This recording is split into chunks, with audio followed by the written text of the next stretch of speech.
మీరు ఎలాంటి బిజినెస్ చేస్తున్నా ఏఐ టూల్స్ ద్వారా మీ బిజినెస్ ని డబుల్ చేసుకోవచ్చు. జస్ట్ 49 రూపీస్కే ఏఐ టూల్. నమస్తే, వెల్కమ్ టు సుమన్ టీవీ. ప్రస్తుతం మనతో పాటు ఉన్నారు ఫ్యామిలీ కౌన్సిలర్ రజనీ రామ గారు. నమస్తే మ్యామ్. నమస్తే నవీన. మ్యామ్, ఈ మధ్య కాలంలో చూసుకుంటే రిలేషన్షిప్లో వైఫ్ అండ్ హస్బెండ్ మధ్యలో ఒకప్పుడు ఇద్దరి మధ్యలో మూడో వ్యక్తికి స్థానం ఉండేది కాదు. ఏదున్నా ఇద్దరే కూర్చొని మాట్లాడుకొని దాన్ని సెటిల్ చేసుకునేవాళ్ళు.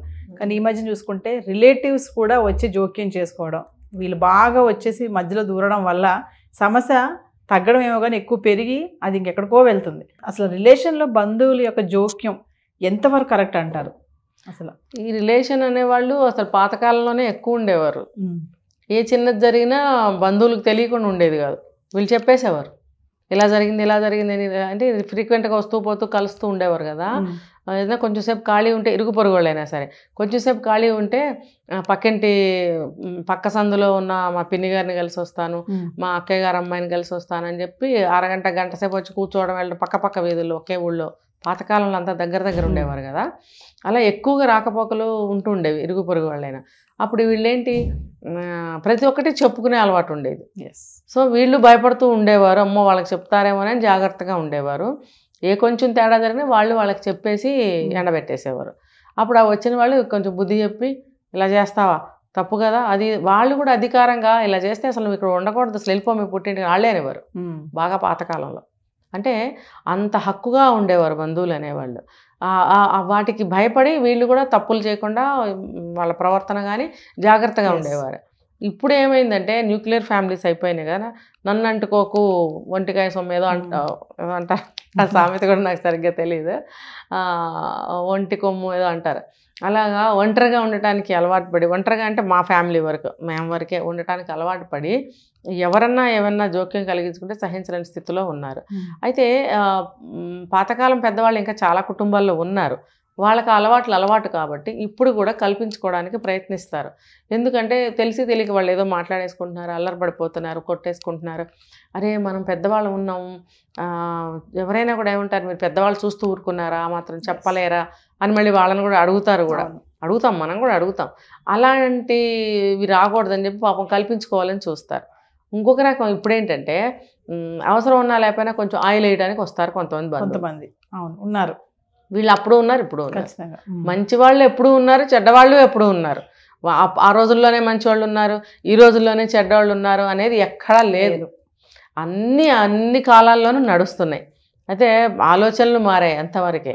ఇప్పుడు ఏదన్నా సమస్య వస్తే బంధువులకి చెప్పుకోవడానికి కూడా వీలు కుదరని పరిస్థితి, ఇష్టమో పడట్లేదు. ఎందుకంటే ఒకవేళ చెప్పారే అనుకోండి సిల్లీగా తీసేస్తారు, లేకపోతే ఏదో చెప్పాలని చూస్తారు. అవన్నీ వర్కౌట్ అవ్వవు వీళ్ళున్న స్థితికి. కాబట్టి బంధువులకి చెప్పడానికి ఇష్టపడరు. వాళ్ళు వచ్చి ఏదైనా చెప్పినా కూడా వీళ్ళు ఇష్టపడరు, మీరెందుకు కల్పించుకుంటున్నారు అనేది. అయితే బంధువులు అనేవాళ్ళు ఏదైనా చెప్పాలి అని అనుకుంటే వాళ్ళు కూడా ఒక పద్ధతిని పాటించాలి.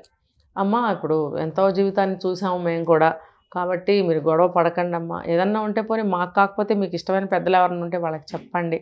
ఇప్పుడు థర్డ్ పార్టీ అనేవాళ్ళు అవసరమే కొన్ని సందర్భాల్లో. ఇప్పుడు మనకి గొడవ తెగట్లేదు, మనకి తెలిసి తెలియని మాటలతోటి దూరం వెళ్ళిపోతున్నాము, ఆ బంధాలు సంబంధాలు చాలా దూరం తెగిపోయేంత వరకు వెళ్తున్నాయి, అసలు ఈ సమస్యను ఎలా పరిష్కరించుకోవాలో తెలియటం లేదని అనుకున్నప్పుడు థర్డ్ పార్టీ అవసరం ఎంతైనా ఉంది. అది ఎవరు అని అంటే ఒక మంచి వ్యక్తిని సెలెక్ట్ చేసుకుని వాళ్ళకి మనం చెప్పచ్చు. అయితే బంధువులు ఇలా అయిన వాళ్ళు కాని వాళ్ళు వచ్చి కల్పించుకుని పెత్తనం చేసే బంధువులు ఇప్పుడు కూడా ఉన్నారు. ఇప్పుడు ఒక సొంత వాళ్ళే తీసుకోండి, అన్నదమ్ములు, అక్క చెల్లెలు, అత్తమామలు, చుట్టాలు, దగ్గర వాళ్ళు కూడా మాకు హక్కు ఉంది కదా అని చెప్పి వేలు పెట్టి ఏదో ఒకటి అనబోతారు.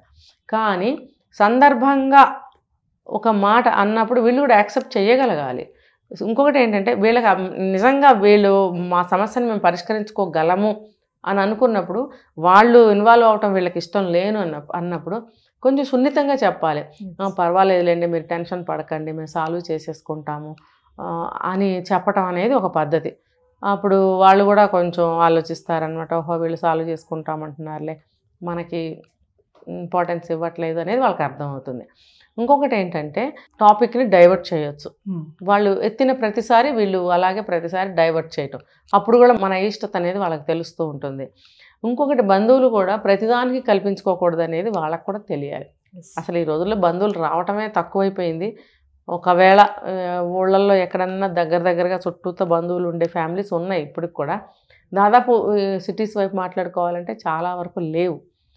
బంధువులే లేరు, కరువైపోయారు అనుకుంటున్నాయి ఈ రోజుల్లో. బంధువులు మంచిగా ఉంటే ఉన్న బంధుత్వం ఇంకా కొంతకాలం నిలబడుతుంది. కానీ ఇలా వచ్చి అయిన దానికి కాని దానికి కలిపి, ఫర్ ఎగ్జాంపుల్ అన్నదమ్ములు భార్యలు ఉంటారండి, లేకపోతే ఆడపడుచులు ఉంటారు, అక్కడక్కడ దగ్గరలోనే ఉంటుంటారు. వీళ్ళు మాటికి ఎక్కిస్తూ ఉంటారు భార్య మీద. మీరు వాళ్ళకి భార్యలే కదా, మీరు వచ్చి మీ తమ్ముడో అన్నయ్య భార్య మీద ఎక్కించడం ఏంటి? ఇంకా ఈయన ఎక్కించుకుంటాడు, వీళ్ళిద్దరికి గొడవలు వస్తూ ఉంటాయి. అలాగా అన్నెసరీగా బంధువులు అనేవాళ్ళు కల్పించుకోకూడదు. మీ ఇంట్లో మీకు లేవా, మీరెంతో వాళ్ళు అంతే కదా. మీరు 25 ఏళ్ల వయసులో 30 ఏళ్ల వయసులో వాళ్ళని ఏదో ఒకటి అన్నా ఏదోలే సరిపెట్టుకుంటారు. ఏజ్ పెరిగే కొద్దీ మీరు అదే ప్రకారంగా బిహేవ్ చేస్తూ ఉంటే వాళ్ళు ప్రతిదాని అవమానంగా ఫీల్ అవుతారు. అవమానం అనిపిస్తుంది కదా. మీరు పిల్లల ముందే మాట్లాడచ్చు, లేకపోతే ఇంకొక వ్యక్తుల ముందే మీరు ఇలాగా వీళ్ళని మాట్లాడచ్చు. అప్పుడు వీళ్ళకి అవమానంగా అనిపించదా? ఇప్పుడు అప్పుడు 25 ఏళ్ల వయసులో ఉన్న అమ్మాయిని అన్నట్టే ఇప్పటికీ మీరు అదే అలవాటుగా మాట్లాడుతుంటే వాళ్ళు సహించరు. అది మంచి పద్ధతి కూడా కాదు నా ఉద్దేశంలో. మీరు ఎందుకు కల్పించుకుంటున్నారు దానికి వాళ్ళు కల్పించుకుంటున్నారు అంటే ఈ ఇద్దరు భార్యాభర్తల్లో ఎవరో ఒకళ్ళు వాళ్ళకి అలసిస్తున్నారనేది ఒకటి తెలుస్తుంది. మీరు అలసిబట్టే వాళ్ళు వచ్చి కల్పించుకుంటున్నారు. భార్యాభర్తలు ఇద్దరూ కూడా వాళ్ళని కట్ చేయాలి, ఆ టాపిక్స్ని ఎంకరేజ్ చేయకూడదు. అప్పుడు వాళ్ళే దూరంగా ఉంటారు. అది సున్నితంగా, ఇందాక నేను చెప్పినట్టు సున్నితంగా వాళ్ళని అవాయిడ్ చేయాలి. కొంతమంది హ్యాపీగా ఉంటారు కదా మేడం, వైఫ్ అండ్ హస్బెండ్, వాళ్ళని చూసి కూడా కొంచెం బంధువులకు గిట్టదు. అవును, అలాంటి వాళ్ళు మీరు అన్నట్టుగానే ఏదో ఆయిల్ వేసినట్టుగా వచ్చి ఒక మాట అనడం, అలాంటప్పుడు వీళ్ళిద్దరు కూడా స్ట్రాంగ్గా ఉండి ఛాన్స్ ఇవ్వకుండా ఉండడం కరెక్ట్ అంటే ఇద్దరిలోనూ ఉండాలి. భార్య మీద ఏమాత్రం కోపం ఉండి ప్రతి చిన్న విషయం వాళ్ళకి చెప్పుకోవడం అలవాటు ఉన్నవాడైతే అది కష్టం అవుతుంది. అది ఆలోచించాలి. అరే నా భర్త నా భార్య అని ఇద్దరికీ ఉండాలండి. నేను చెప్తున్నాను, ఇప్పుడు నా భర్త అని భార్య ఎంతకాలం అనుకుంటూ కూర్చుంటుంది. ఎంతకాలం కూర్చున్న భర్త అనేవాడు అలాగే ఉన్నాడు అనుకోండి, ఈవిడ ఇలా అనుకోవడం వల్ల ప్రయోజనం ఏంటి? వయసు పైబడుతూ ఉంటుంది, ఇలా అనుకుంటూనే ఉంది, అతను అలాగే ఉన్నాడు. ఆ జీవితాల్లో మార్పు వస్తుందా, బాగుపడతాయా? మరి ఆ జ్ఞానం రెండో వ్యక్తిలో రావాలి. వచ్చినప్పుడు రేపు అయిపోయింది ఇంతకాలము, ఇప్పుడు వాళ్ళు పెద్దవాళ్ళు అయిపోయారు, మేము పెద్దవాళ్ళు అయిపోయారు, చెప్పుకోవడం బాగుండదు, వద్దు. ఒకవేళ వాళ్ళు ఏదన్నా ఇప్పుడు ఎలా ఉంటుంది అదేంటి ఇదేంటి అని అడిగితే కూడా సమర్థించుకుని చెప్పుకోవాలి, కానీ మీరు మళ్ళీ ఒక లూప్ హోల్ అనేది వాళ్ళకి ఇవ్వకూడదు. సో ఏదైనా వచ్చితే ప్రాబ్లం ఇద్దరు సాల్వ్ చేసుకోవాలి, కానీ మూడో వ్యక్తి ఇంకా రిలేటివ్ని పిలిచి చెప్పడం అనేది సమస్య పెరుగుతుంది కానీ తగ్గదు. అంటే వచ్చేవాడు చెప్పే సలహాలు ఎలా ఉంటాయో తెలియదు. అది ఎప్పుడంటే నిజంగా వాళ్ళు మంచి మీ శ్రేయోభిలాషులు అయ్యుండి, మీకు బాగా దగ్గర వాళ్ళు అయ్యుండి, మీ సమస్య గురించి వాళ్ళకి బాగా తెలిసి ఉండి వాళ్ళు సాల్వ్ చేయగలరు అని అనుకుంటే ఏదన్నా కొంచెం ఇన్వాల్వ్ చేసుకోవచ్చు. కానీ అన్నెసరిగా ప్రతి ఒక్కళ్ళకి ఇంట్లో భర్త గురించి భార్య గురించి భర్త బయట ఎవరికి చెప్పుకోకూడదు. అసలు పిల్లల గురించి అయినా సరే చెప్పుకుంటే మన కుటుంబమే అలసవుతుంది కదా. వాళ్ళు వచ్చి మనకి చేసేది ఏమి ఉండదు, ఇంకొంచెం మనకి అల్లరవటం తప్పితే. Thank you.